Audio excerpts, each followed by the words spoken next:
GST 2.0 రాత్రి నుంచి అయితే అమల్లోకి వచ్చింది. ఈ నేపథ్యంలోనే జీఎస్టీ కౌన్సిల్ అయితే కీలక నిర్ణయాలు అయితే తీసుకుంది. అయితే ఇప్పటి వరకు 4 స్లాబుల్లో ఏదైతే జీఎస్టీ అమల్లో ఉండగా ఇక నుంచి మాత్రం 2 స్లాబుల్లో మాత్రమే జీఎస్టీ శాతం అయితే అమల్లోకి రానున్నది.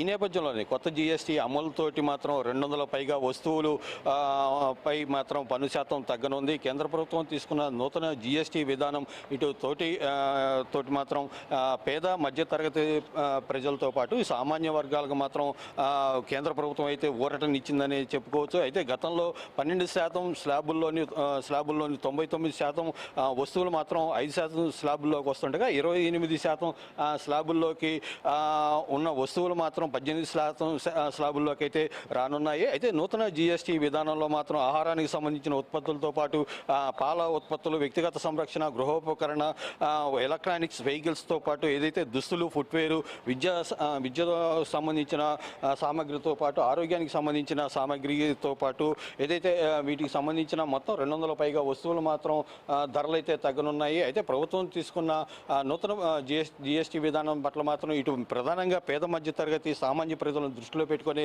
కేంద్ర ప్రభుత్వం అయితే నూతన జీఎస్టీ ఏదైతే 2.0 మాత్రం అమల్లోకి తీసుకొచ్చిందని చెప్పుకోవచ్చు. అయితే నూతన జీఎస్టీ విధానంపై అసలు ప్రజలు ఏమనుకుంటున్నారనే దానిపై కొంతమంది స్థానికులు ఉన్నారు, వారితో మాట్లాడే ప్రయత్నం చేద్దాం.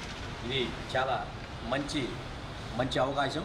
ఎందుకంటే ఈ రోజున భారతదేశంలో ఉన్నటువంటి 140 కోట్ల జనాభాలో సుమారుగా 100 కోట్ల మంది పైగా మధ్యతరగతి కుటుంబాలు ఎక్కువ ఉన్నందున ఈ జీఎస్టీ తగ్గించడం వలన అనేక కుటుంబాలకి పెనుభారం, ఆర్థిక భారం లాంటివి చాలా తగ్గుతాయి. నేనేదాకా 100 రూపాయల దాకా పెట్టుకునే వస్తువుల్ని ఈ రోజున 80 రూపాయలు, 90 రూపాయలు, 70 రూపాయలు, 60 రూపాయలకి కొనే పరిస్థితి సామాన్య మానవులకి దొరుకుతుంది.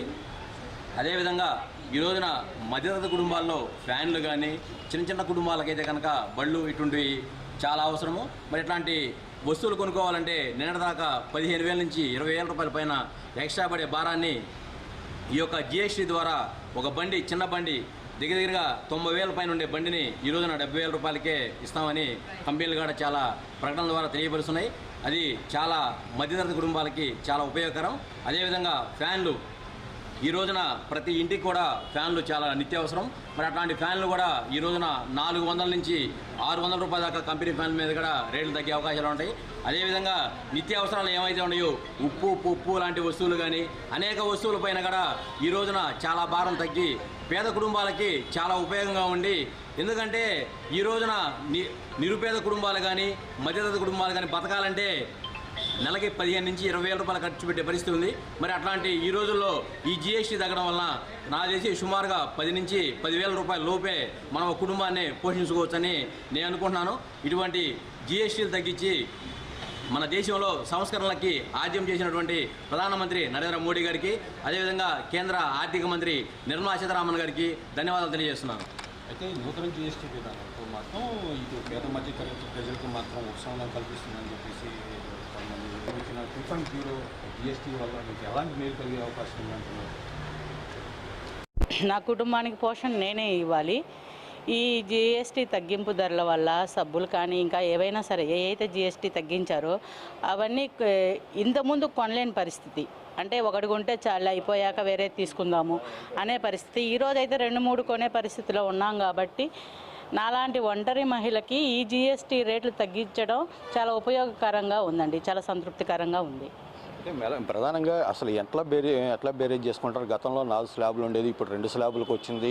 ఈ వస్తువుల వినియోగం ఎలా ఉంటుంది? అయితే రాను భవిష్యత్తులో ఎలా ఉంటుంది? ఇంకా కొన్ని ఉన్నాయండి తగ్గించాల్సినవి. ఇవే కాదు, నిత్యావసర సరుకులు, కూరగాయలు అని చెప్పేసి ఉంటాయి కదండి. ఆహార భద్రత అంటున్నారే కానీ ఆహార భద్రత పెద్దగా కనపడట్లేదు.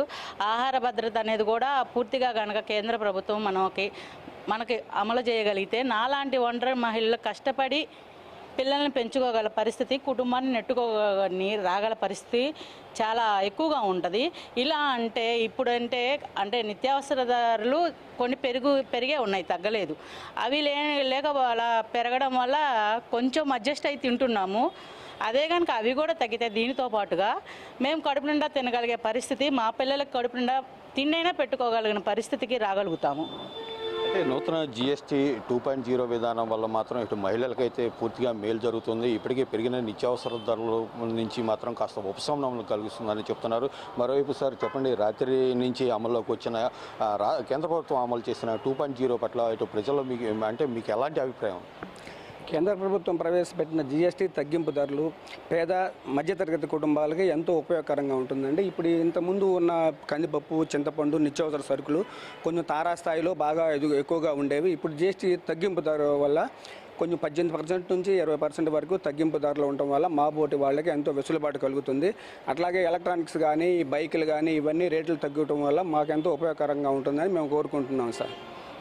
అయితే కేంద్ర ప్రభుత్వం రాత్రి నుంచి అమల్లో చేసిన 2.0 జిఎస్టీ వలన మాత్రం ఇటు ప్రజలు తమకు మేలు జరుగుతుందని చెప్పి ఇటు ప్రజలైతే చెప్తున్నారు. ప్రధానంగా ఇప్పటి వరకు అయితే పెరిగిన నిత్యావసర ధరలతోటి తమకు వచ్చే ఆదాయం సరిపోతూ ఉండేది. ఈ నేపథ్యంలోనే కేంద్ర ప్రభుత్వం అమలు చేసిన 2.0 జిఎస్టీ వలన మాత్రం తమకు కొంత ఉపశమనం కలుగుతుంది. పెరిగిన ధరలు అంటే ఇప్పటి వరకు పెరిగిన వస్తువుల ధరలు కాస్త తగ్గుతాయి, తమకంటూ కొంత ఆదాయం కూడా మిగులుతుందని చెప్పేసి ఇటు ప్రజల నుంచి అయితే అభిప్రాయం వ్యక్తమవుతుంది. ఈ నేపథ్యంలోనే కేంద్ర ప్రభుత్వం రాత్రి నుంచి అమల్లో చేసిన జిఎస్టీ పట్ల మాత్రం ప్రజల్లో హర్షం వ్యక్తం చేస్తుంది. ఈ నేపథ్యంలోనే తాజాగా అమలవుతున్న జిఎస్టీ 2.0 జిఎస్టీ వలన ఇటు దసరా, దీపావళి సందర్భాల్లో కూడా వస్తువుల కొనుగోళ్లు మాత్రం పూర్తిగా పెరుగుతాయని చెప్పేసి అభిప్రాయం అయితే వ్యక్తమవుతుంది. Cameraman Ramaraju, Sudhakar, I news, Prakasam జిల్లా.